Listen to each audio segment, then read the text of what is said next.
All right, so if we're looking at a parent meeting and going over risk, for me, if I was in the parent meeting, I would probably expand maybe a little more on some of these.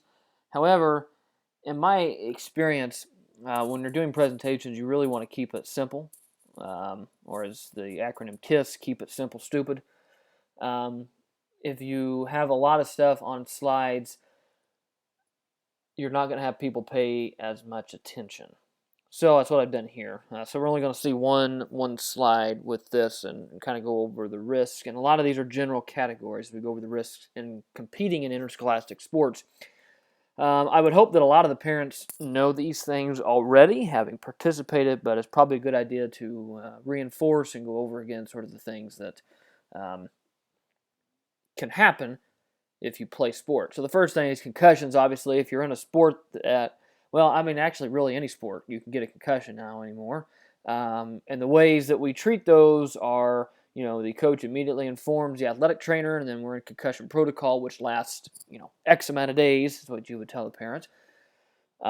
You'd probably give them some stats on what sports are more likely to get concussions. Obviously, you have um, football, where you're using your head possibly. Hopefully you're not. Even soccer. If you're playing baseball, maybe you run into something or the ball hits your helmet. Basketball, you could hit the floor on your head, or hit your head on the floor rather. There's a wide variety of things, but it's important for the parents to know what the steps are, right? The coach is going to report any sort of sign to the athletic trainer, who then goes into concussion protocol. That's depending on the school policy, 3 to 5 day work back into athletics. Then you got, then they may have to be cleared by a doctor. Okay, heat. Obviously, if you're an outdoor sport, especially in the fall, heat is a big one, right? So we're looking at football, tennis, soccer, and then if we roll into the spring and May, softball and baseball, I guess, could be bad. Tennis could be bad too.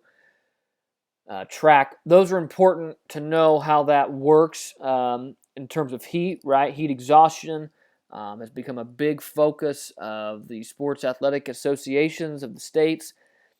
Um, Obviously go over what you as the athletic director, what the policy is, how you handle it, how you get with the coaches, kind of decide whether it's safe or not. The athletic trainer then the athletic trainer goes around to all the practices, make sure everybody has water and that they take specified breaks. That's important to go over as well.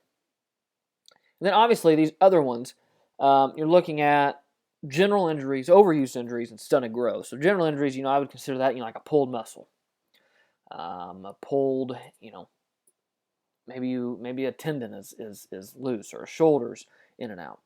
I would consider that general. Probably overuse. You could probably put that as overuse as well. Maybe your back's hurting. Broken bones. You're looking at football, you could get broken bones. Baseball, probably you could. Basketball, maybe as well.